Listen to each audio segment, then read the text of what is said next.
Olá, eu sou o Daniel Mastral e hoje nós vamos falar de um tema, vamos abarcar um tema que muitos de vocês têm solicitado para que nós incluíssemos, na pauta dos nossos vídeos. Vamos falar hoje sobre o ouro de Ofir, e o mistério que envolve o ouro de Ofir. Qual é o segredo, afinal de contas, do ouro de Ofir? Vamos falar, tentar sumariar esse conteúdo para vocês, porque vocês falaram para mim, vídeo curto é melhor, Daniel. Tentar, né? Ofir é uma palavra que vem do hebraico, que significa rico. Foi um dos filhos de Jectã. O nome era muito comum antigamente, nos primórdios da existência humana, você nominar cidades com o seu próprio nome, ou com o nome dos seus filhos, ou dos filhos ou dos seus pais. Era comum que isso acontecesse. As tradições islâmicas, por exemplo, equiparam Joctã a Catã, filho de Ismael, conhecido como pai de todos os árabes. O local suposto, existem muitas controvérsias, nós vamos apresentar aqui uma vertente que eu acredito que seja mais plausível a respeito da localização dessa cidade de Ofir e a sua grande importância no contexto bíblico e também para os dias de hoje. Então, o local suposto, um dos locais supostos seria no sudeste da Arábia, onde hoje é o Iêmen. Ela é famosa por suas minas de ouro, descobertas no meado do século 9 a.C. Não era somente ouro que Ofir exportava, exportava outras coisas também. Olha aqui, eu vou pegar alguns textos bíblicos que corroboram para isso. E também as naus de Irão, que de Ofir levavam ouro, tinha ouro, traziam de Ofir muita madeira de almugue e pedras preciosas. Então eles apenas não apresentavam. Ofir não era uma cidade que tinha minas de ouro espetacular, era um ouro puro, era um ouro raro, era um ouro de excelência, que serviu para adornar palácios, para construir o templo. Então tem um significado muito especial, mas Ofir não exportava apenas ouro, mas também madeira e pedras preciosas, conforme o texto. E desta madeira de almugue fez o rei balaústres para a casa do Senhor e para a casa do rei, ou seja, essa madeira era tão especial que ela foi utilizada na casa de Deus e na casa dos reis também, em palácios, como também harpas e alaúdes para os cantores. Nunca veio tal madeira de almugue, nem se viu até o dia de hoje. O texto está em 1 Reis, capítulo 10, de 11 a 12. Um outro texto em 2 Crônicas 9 e 10. E também os servos de Irão e os servos de Salomão, os que de Ofir traziam ouro, trouxeram madeira de algumes e pedras preciosas. Mais uma vez, uma referência que Ofir não exportava apenas, ouro, mas também era uma produtora de uma madeira de excelente qualidade e pedras preciosas, uma cidade muito rica, Esse ouro era um ouro, lembrando, um ouro nobre, um ouro raro, um ouro puro, usado no Palácio dos Reis e usado também para a construção do templo. Olha aqui o que está escrito, vou pegar um texto agora que Davi está fazendo uma referência ao ouro de Ofir. Mas disse mais o rei Davi a toda a congregação. Eu quero que vocês prestem atenção nesse texto, tá? Disse mais o rei Davi a toda a congregação. Salomão, meu filho, a quem Deus escolheu? Por que Deus escolheu a Salomão, filho de Davi, não o próprio Davi, para construir o templo? Porque Davi era um homem de guerra. As mãos dele tinham sangue. Embora fosse um excelente rei, homem segundo o coração de Deus, Deus queria uma pessoa pura, se não tivesse essa contaminação da guerra, para construir o templo, porque o templo tem que ser um reduto de paz, e amor, que são os valores majoritários do nosso Deus, Então, a quem Deus escolheu ainda é moço e tenro, e essa obra é muito grande. Então, Davi, consciente disso, recebeu um não de Deus, acolheu o não. É muito difícil a gente gerenciar um não, Davi acolheu esse não e falou, como meu filho é muito pequeno, e a obra é muito grande, eu vou preparar o material, eu vou ajudar aqui nas coisas. Porque não é palácio para homem, mas para o Senhor Deus. Veja só o cuidado, o zelo de Davi. Não estou fazendo um palácio para homens, eu não estou fazendo essa obra para homens, mas eu estou fazendo para Deus. E quando você faz para Deus, você entrega o que para Deus mesmo? A esmola? A sobra? Não, você entrega para Deus o melhor, a excelência. Não pode fazer o melhor? Faça o melhor que você pode, sempre, assim você agrada a Deus, né? Eu, pois, Davi estão falando, eu, pois, com todas as minhas forças, já tenho preparado para a casa do meu Deus, ouro para as obras de ouro, né? E prata para as de prata, e cobre para as de cobre, ferro para as de ferro, e madeira para as de madeira, pedras de ônix, as de engaste, pedras ornamentais, pedras de diversas cores, e toda sorte de pedras preciosas, e de mármore em abundância. Porque está fazendo para quem? Para Deus, dá o melhor.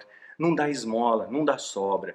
E ainda, porque tenho afeto à casa do meu Deus, ainda porque eu amo a Deus, o ouro e prata particular que tenho eu dou para a casa do meu Deus. Davi deu ouro e prata particular dele, da fortuna dele para a casa. Ou seja, ele apenas não pediu oferta para o povo. É muito simples esse negócio. Vamos pedir uma oferta para o povo, vamos levantar aí 3 milhões para pagar uma rádio, uma televisão, sei lá, comprar uma fazenda nova, né? Então, mas você não ajuda. A igreja ela tem a missão, o dever de ajudar as ovelhas também. As ovelhas que durante tantos anos investiram na obra, né, semearam na obra, oraram, participaram, estudaram, jejuaram, estiveram presentes, essas conquistaram seus direitos de ovelha, porque elas cumpriram seus deveres e elas são merecedoras de ajuda, de auxílio, inclusive material. Né? Muitas vezes no nosso grupinho, nas nossas ovelhinhas, nós temos feito isso. Alguém passa necessidade, a gente junta, todo mundo ajuda. E eu sou o primeiro a ajudar. Eu sou o primeiro a estender a mão. Deus cobra de mim. Ser um exemplo. Né? Porque não adianta, é muito simples. Ah lá, a pessoa está precisando de alguma coisa. Vamos recular uma oferta, não sai do meu bolso mesmo. Eu saio eu poso de bonzinho na foto, né? Mas Deus está vendo o seu coração, está vendo a intenção do seu coração, né? Está querendo abençoar, mas você pode abençoar? Abençoa. Quando você não pode, tudo bem, né? Incentiva quem pode, mas é importante esse investimento. Né? Doou para a casa de Deus, afora tudo quanto tenho preparado para o santuário. Quanto que Davi deu? 3.000 talentos de ouro de Ofir. Esse ouro de Ofir era um ouro especial. Então Davi separou 3.000 talentos de ouro de Ofir e 7.000 talentos de prata purificada para cobrir as paredes das casas. Vamos entender quanto que Davi deu em dinheiro? Traduzindo para os dias de hoje, valores aproximados, tá bom? 3.000 talentos de ouro. Quanto vale um talento de ouro? Você vai encontrar, esse talento ele variava de acordo com a localidade, né? Então, vamos pegar aqui um exemplo. Um talento grego, também chamado de ático, ele equivalia a 26 quilos, né? Então, um talento grego, 26 quilos. Um talento romano era equivalente a 32 quilos e 300 gramas. O talento egípcio equivalia a 27 quilos. Na Babilônia, eram usados dois tipos de talento, o talento leve e o talento pesado. O leve pesava 30 quilos e 300 gramas, e o pesado, equivalente a 67 libras, e o pesado 60 quilos e 600 gramas, que era o dobro, né? O dobro. Então vamos utilizar aqui como referência o talento babilônico, tá bom? Vamos encontrar aí uma proximidade histórica maior, os babilônicos, né? E fazer um valor arredondado. Vamos pegar o talento leve, né? Que vai valer aí 30 quilos, para a gente arredondar, tá? Tem algumas bíblias de estudo que diz que um talento vale 34 quilos, né? Então, mas vamos fazer uma média aqui por baixo, tá bom? 30 quilos, um talento 30 quilos. Davi doou 3.000 talentos, então foram 90.000 quilos ou 90 toneladas de ouro. Davi deu do bolso dele 90 toneladas de ouro, né? E se a gente pensar nesse peso, é muito ouro, é muito dinheiro, né? 1 quilo de ouro hoje, né? 1 quilo, uma barra de 1 quilo, eu pesquisei, está em torno de 160, 170 mil reais. 1 quilo de ouro, uma barrinha de 1 quilo de ouro. Agora imagina 90 toneladas, 90 toneladas. É número e é zero que não acaba mais. Davi deu uma verdadeira fortuna, porque ele amava a Deus. Porque eu tenho afeto à casa do meu Deus, né? E aí, Davi não estava dando esmola, ele deu o seu melhor, voluntariamente. Aí continua, ouro para os objetos de ouro, e prata para as de prata, e toda a obra das mãos dos artífices. Então quem não pode ajudar? Eu não tenho dinheiro, Davi, eu não tenho ouro, eu não tenho prata, você tem talentos? Obra dos artífices, né? Oferece o seu talento, oferece a sua habilidade, né? Ajuda, visita, ora, canta, né? Faça um reparo no local onde você congrega. Você tem habilidade para mexer com coisas manuais, eu não tenho, eu sou um desastre, né? Até para pintar, se tiver que pintar uma parede, o negócio sai esquisito. Não tenho habilidades manuais nesse sentido, né? Então a minha habilidade é direcionada à escrita, ao ensino, ao aconselhamento. Mas de repente você tem uma habilidade manual e você pode abençoar alguém, você pode ir lá fazer um reparo elétrico, você é dentista e você pode fazer ali um tratamento para o seu irmão. Olha, tem múltiplas maneiras de nós podemos abençoar a Deus. Então os artífices deram ali o seu melhor também. Olha só o que Davi está dizendo, presta atenção e vamos contabilizar isso daqui. Quem, pois, está disposto a encher a sua mão, não com uma moedinha na mão, mas a encher a sua mão, para oferecer hoje voluntariamente ao Senhor? Davi está pedindo uma oferta aqui, mas uma oferta voluntária, cujo ele foi o primeiro a ofertar. Voluntariamente, né? Encher, e ele não obriga ninguém. Você vê o discurso de Davi como é que é? Olha, nós precisamos construir o templo, a gente precisa de pelo menos 10 milhões por mês, pega lá o seu carnê da prosperidade, quem der vai ser abençoado e quem não der vai ser amaldiçoado. E não fez nada disso, porque cuidado com o devorador. Não, Davi simplesmente falou, quem está disposto, em algumas traduções, a consagrar-se perante o Senhor, para dar voluntariamente. Primeira vez, tá bom? Vamos continuar o texto aqui. Então os chefes dos pais e os príncipes das tribos de Israel, os capitães de 1000 e de 100, até os chefes da obra do rei, voluntariamente contribuíram. Então todo mundo acatou o pedido de Davi e contribuíram voluntariamente. A segunda vez, 1 Crônicas 29, né, a partir do verso 5. Depois continua. E o povo se alegrou porque contribuíram voluntariamente, porque com o coração perfeito, tá vendo? Não por obrigação, não por medo da maldição, né? Não por ser coagido, mas voluntariamente. E aí continua, 1 Crônicas 29, 9. Voluntariamente deram ao Senhor, e também o rei Davi se alegrou com grande alegria. Voluntariamente, 4 vezes citado aqui no mesmo contexto. Aí Davi continua falando, porque quem sou eu e quem é meu povo para que pudéssemos oferecer voluntariamente coisas semelhantes? Porque tudo vem de ti, e do que é teu, te damos. Veja, tudo que você tem, vem de Deus. Você simplesmente está devolvendo para Deus uma parte daquilo que Ele te deu, né? Como em amor, voluntariamente, né? E essa é uma parte difícil da gente mexer. Quando você tira o peso, não tem maldição, não tem recompensa, não tem apelo emocional. O que sobrou? Amor e gratidão. Muitas vezes o preço disso é pífio, né? Porque somos estrangeiros perante ti, peregrinos como nossos pais. Como a sombra são nossos dias sobre a terra, e sem ti não há esperança. Nossa vida aqui é passageira, faça o melhor, né? Senhor nosso Deus, toda essa abundância que preparamos para edificar a tua casa e o teu santo nome vem da tua mão e toda ela é sua, né? E eu bem sei meu Deus, que tu provas os corações e que na sinceridade te agradas, né? E também na sinceridade de meu coração, voluntariamente, 6 vezes. Dei todas essas coisas e agora vi com alegria que o teu povo que se acha aqui voluntariamente 7 vezes te deu. Crônicas 29, de 14 a 17. 1 Crônicas, tá? Então, 7 vezes está a palavra voluntariamente, né? Vamos pegar um outro texto aqui, 1 Crônicas 29, 26 a 28. Assim Davi, filho de Jessé, reinou sobre todo Israel. Davi amava Deus. Davi deu o seu melhor para Deus. Davi se dedicou. Ele errou, nós sabemos que ele errou, mas ele se arrependeu do erro. A questão não é errar. A gente gosta de atirar pedra, gosta de apontar o dedo. Ah lá, aquele pastor caiu, aquela pessoa fez isso, e aquele ali caiu no pecado, né? É isso, a igreja que prega o amor não está amando. A igreja que prega e anuncia o perdão tem que perdoar, desde que haja arrependimento da pessoa e haja também frutos de arrependimento, como houve com Zaqueu. Zaqueu se arrependeu e apresentou frutos do arrependimento. Então isso também é importante. Então, fulano errou, qualquer um, errou com você. Se arrependeu, pediu perdão, você viu arrependimento verdadeiro, ele trouxe fruto de arrependimento, perdoa, acabou, meu. Então não fica guardando rancor, mas aquela pessoa... É muito simplista a gente apontar o dedo, né? Errar, todos nós estamos sujeitos ao erro. A questão é, o que você faz depois, né? Você continua caído no chão e cria raízes e começa a se rastejar como cobra? Ou você vai levantar e pedir, Senhor, me capacita para aquele que está em pé que não caia mais, né? Esse não deve ser a nossa pegada, né? E assim então, Davi, olha só que Davi colheu, ele plantou em amor, né? Olha a colheita de Davi, né? Está em 1 Crônicas 29, 26 a 28. Assim Davi, filho de Jessé, reinou sobre todo Israel. E foram os dias que reinou sobre Israel 40 anos. Em Hebron reinou 7 anos. Em Jerusalém reinou 33, né? 33. E morreu como? Numa boa velhice, cheio de dias, riquezas e glória.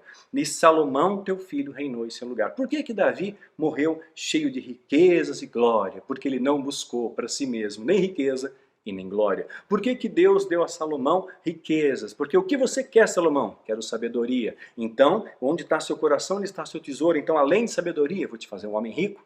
Né? Então, quando a gente busca a nossa motivação errada, você nunca vai ter uma colheita farta, nunca, né? Então, Davi dava o melhor para Deus, voluntariamente, em amor e em gratidão, né? O templo foi feito com ouro de Ofir, era algo muito especial. 1 Reis 9, 28.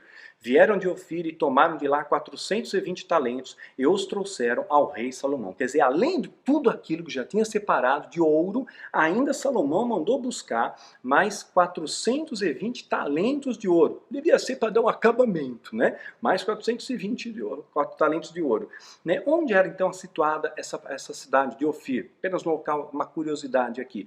O local, como nós já falamos, é incerto. Tem gente que diz que é na Bolívia, na Índia, na África, no Sudeste Árabe. Mas eu acredito, eu vi uma matéria que realmente me convenceu, eu posso estar errado, né? Mas as inferências arqueológicas, né, as pesquisas feitas pelos historiadores apontam uma região no Zimbábue, na África, como a mais provável localização dessa cidade de Ofir. Encontraram ali ruínas de uma cidade-fortaleza e foram encontrados recentemente por exploradores modernos, e as construções lembram muito o estilo fenício, né? O estilo fenício. Há diversas escavações, acredita-se que ali, então, foi encontrada, de fato, a fabulosa cidade de Ofir. Nas suas ruas, muralhas, depósitos, apresentava uma técnica de construção também típica dos fenícios, ou seja, sem ligadura por cimento. Eu vou mostrar aqui algumas imagens dessas ruínas.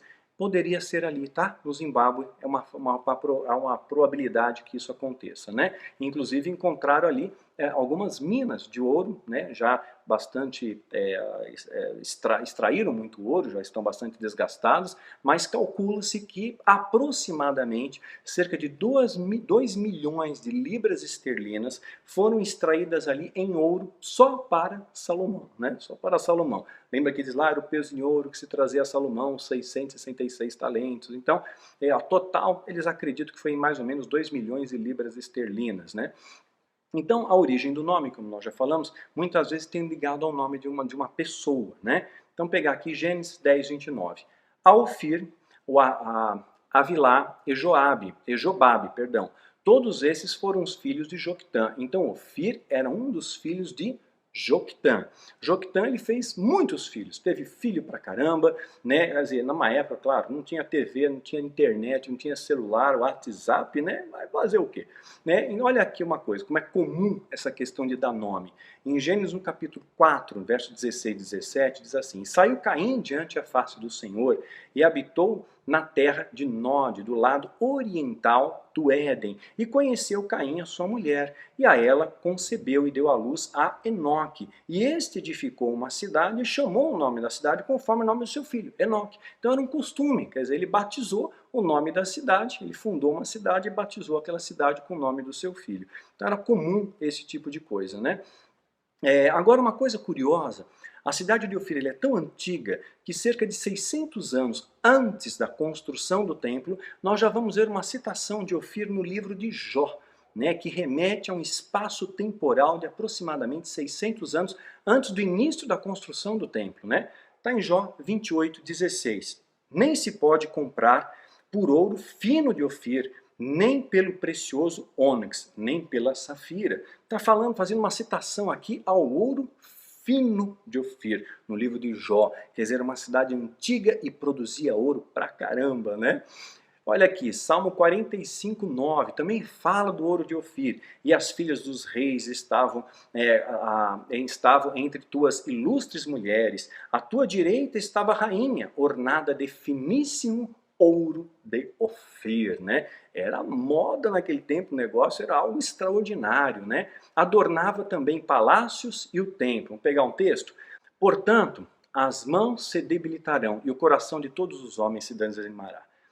Vai se desanimar. Esse desânimo, essa falta de ânimo, né, é contrária àquilo que Jesus diz para nós. Tem bom ânimo, né? Eu venci o mundo, você pode vencer também. E quando você tem uma vida de desânimo, não estou dizendo um período de desânimo, um período de abatimento, mas quando esse período é dilatado de desânimo, de abatimento, significa que a sua fé ela está enfraquecendo. Porque quando você ama Deus, quando você tem fé, você tem esperança, como nós falamos nos vídeos anteriores, você se torna uma pessoa mais animada, né? Uma pessoa mais otimista, uma pessoa que procura ver o lado positivo de todas as coisas ao seu redor, que agradece pelo que tem, que não reclama pelo que não tem, não é isso? Porque as pessoas boas, elas atraem coisas boas. As pessoas más nunca têm amigos, podem reparar, não têm amigos. Né? Você vê esse sistema político corrupto nosso aí, você vê um traindo o outro, porque aí se dizem amigos, jantam junto, aparentemente estão se ajudando, né? Só que na hora que tiver que meter a faca nas costas, ele põe. Né? Então as pessoas más, elas não têm amigos, elas têm cúmplices, amigos não. Os más são solitários. Então, procure olhar para Jesus. Né? Tinham poucas pessoas, de fato, que estavam ao redor dele de verdade, mas eram leais. Né? Então, procure exalar o perfume do amor e você vai atrair pessoas amorosas ao seu lado. Né? Procure abraçar mais e você vai ser mais abraçado. Acolha e será acolhido. Plante e colha. Né? E olha, o coração de todos os homens se desanimará. Nós vivemos um período assim de desânimo, né? Desânimo com a nossa situação financeira, desânimo com o dia de amanhã, o que vai ser? Ah, tá tudo, eu tenho medo de respirar o ar, porque o ar está contaminado. Eu tenho medo de tomar sol, porque tem buracos na camada de ozônio. Animais estão entrando em extinção no nosso planeta, né? Quando você começa a olhar para esse sistema, né, os remédios, a medicação da indústria farmacêutica, será que tudo isso realmente faz bem para a minha saúde? Ou será que não tem coisa que diz que faz bem e os médicos receitam só para ganhar dinheiro? Eu já falei isso no vídeo também, tá? Então, tem tanta coisa ao nosso redor, tem um alimento contaminado, agrotóxicos, hormônios e tanta coisa em nosso meio, e muitas vezes as pessoas começam a se desanimar, né? E começam a desanimar. E a fé vai evacuando também do seu coração.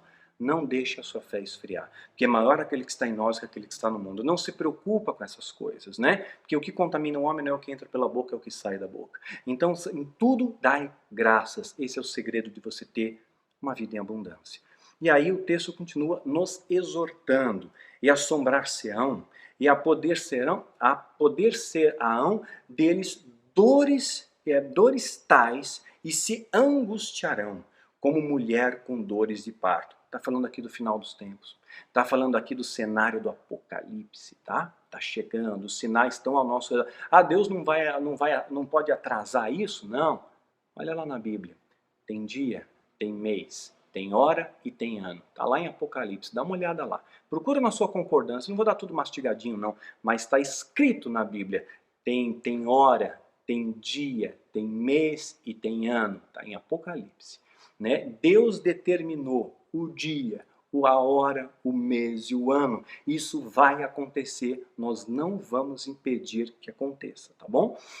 Então, o que nós vamos fazer? Os homens vão se assombrar de dores e terão angústias, como a Bíblia fala. Angústia como nunca houve, nem tampouco haverá de haver. Se alguém falar que vai ter avivamento, é mentira. Ah, mas olha só, oraram e a corrupção está acabando. Ah, ilusão, gente, isso daí é um teatrinho para te entreter, para você ter ilusão de vitória, achar que você está levando alguma vantagem. Gente, não vamos impedir o apocalipse, tem que haver o caos, para alguém trazer ordem no caos, promover a paz, e quando houver paz e segurança, haverá repentina destruição. Fica de olho no negócio aí, tá? Então a posição dele, dores e se angustiarão, com mulher com dores de parto, cada um se espantará com o seu próximo. Você já não se chocou com alguém? Pessoas assim que você amou, que você confiou, que você recebeu em casa, que você se dedicou, de repente aquela pessoa te trai, aquela pessoa fala uma bobagem a teu respeito, ou de repente não é grata com você, ou de repente tem a chance de retribuir alguma coisa, mas não retribui, mostra egoísmo, avareza. né? A gente não fica decepcionado, né? Se espantará com o seu próximo, e os seus rostos serão rostos flamejantes, cheios de ira. Eu vejo muita ira hoje nas pessoas, ira dentro das igrejas, que deveria ser um celeiro de amor. Eu vejo ira nas igrejas, as pessoas se olham com inveja, olham com deboche, olham com desprezo, olham como se o outro fosse inferior. Ah, eu sou mais espiritual que você, eu sou mais próspero que você. Gente, quando vier o juízo, nós estamos nivelados por baixo, tá? Ele é o justo juiz, tá bom? E os pequenos serão os grandes. E os últimos serão os primeiros, né? Fique atento a esses detalhes. A Bíblia está tão clara nisso, né? Deus odeia o orgulhoso, né? O avarento, o invejoso, o maldizente. Deus abomina essas coisas, especialmente quem semeia contenda entre irmãos, tá bom? Entre irmãos de verdade.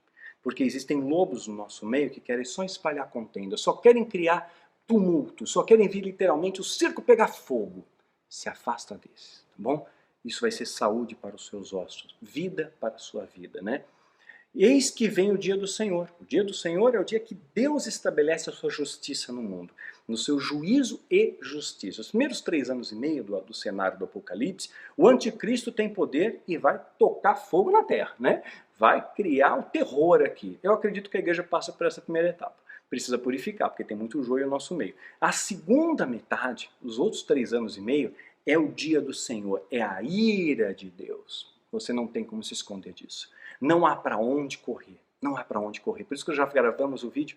Se o Apocalipse fosse agora, o que restaria? O que adiantaria você ser próspero? O que adiantaria você ser rico? Sabe que eu vi esses dias uma matéria de uma enfermeira, né? Eu vou pôr até aqui o livro dela. Eu acho que é antes de se despedir, na hora de se despedir, ou antes de dizer o adeus, alguma coisa assim. Eu vou pôr aqui, eu não estou lembrando de cabeça, mas eu lembrei da história.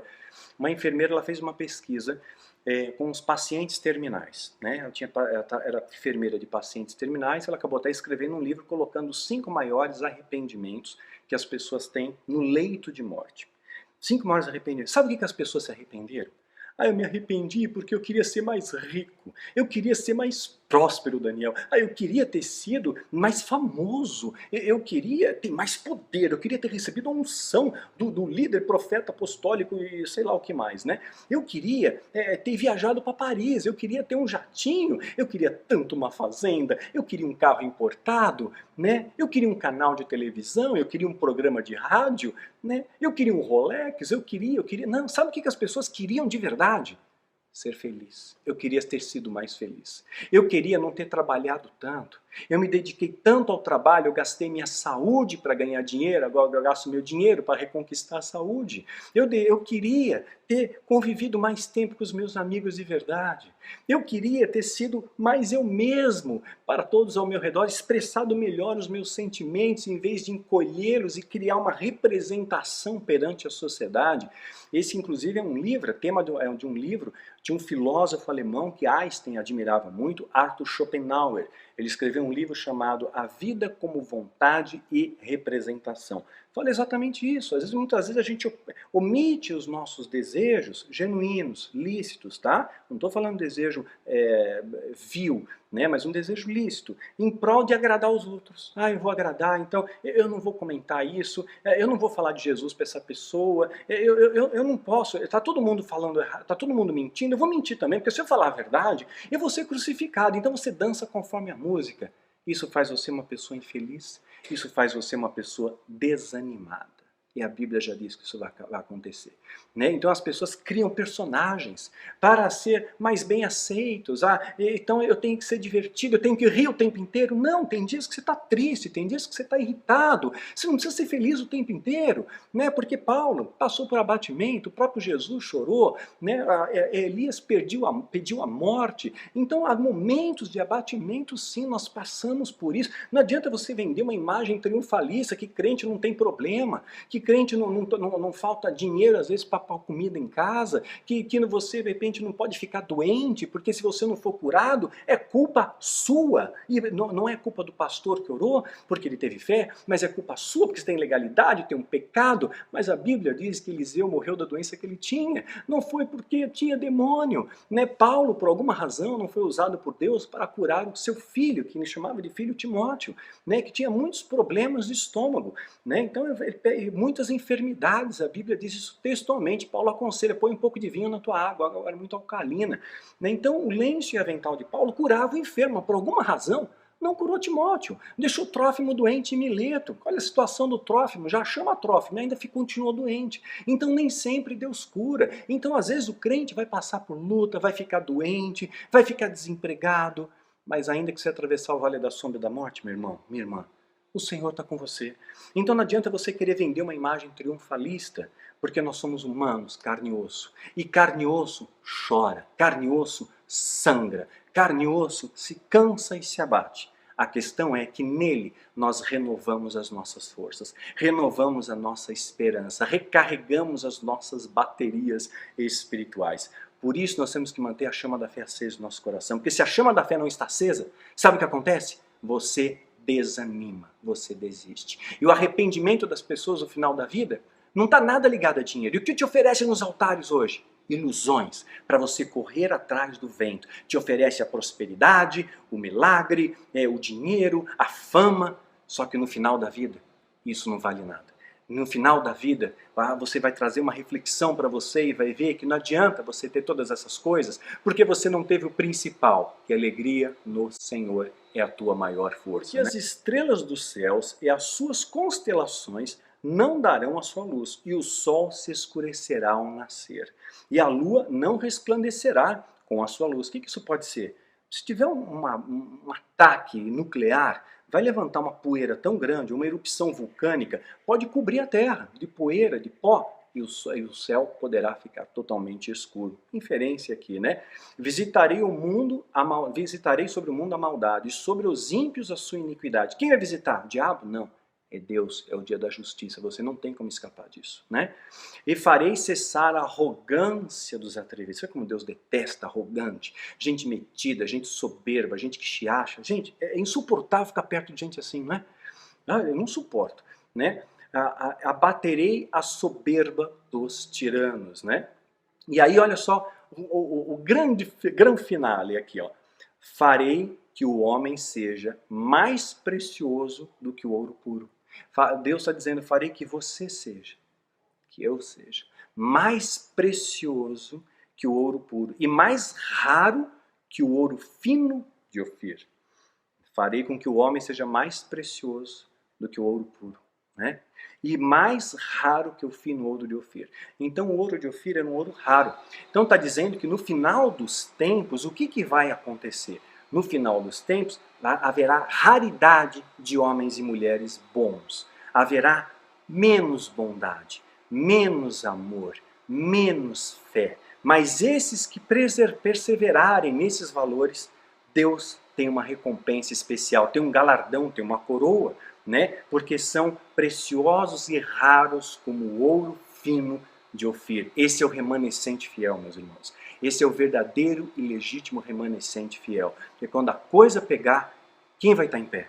Quem ama a Deus. Quem ama a Deus, não importa que pique meu corpo em 1000 pedaços. O que importa é que cada pedaço vai dizer só o Senhor é Deus sobre a minha vida. Não desista, meu irmão. Persista. Não se deixa abater, né, com as dificuldades da vida. Sabe, Deus te renova, não deixa de ter oração, não deixa de ler a palavra, não deixa de se alimentar espiritualmente com fontes limpas, porque senão você se contamina e vai para o buraco e se desanima, né? Olha só, contamina e aí desanima, até rimou Daniel poeta.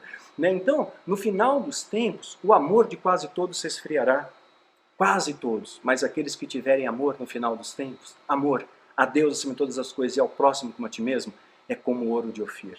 É valioso e é raro como o ouro de Ofir. No final dos tempos, a fé vai se esfriar. Jesus já disse, haverá pois fé na terra quando o Filho do Homem voltar. Mas aqueles que perseverarem na fé serão valiosos e preciosos como o ouro de Ofir. Simples assim. poderoso assim, meu irmão, minha irmã que está me assistindo, né? Então, nesse final dos tempos, está faltando o que em nosso meio? Honestidade. Honestidade de verdade, tá? Ser honesto. Ser honesto. E essa honestidade ela é tão ampla, né? Integridade, verdade, honra, fé, esperança, gratidão. E mãos estão prontas a servir. Isso é raro. E quando você consegue fazer isso, pela força de Deus, pelo poder do Espírito Santo, você passa a ser grande diante do Senhor. E Deus diz que você é raro e precioso como ouro de Ofir, né? Esse é o segredo do ouro. Esse é o segredo que Deus coloca para nós, né? Então, se alguém te oferecer alguma coisa errada, alguma coisa diferente disso, né? Foge, foge, né? Então a sua missão, meu irmão, minha irmã, é brilhar. São vasos de honra, você é vaso de honra precioso.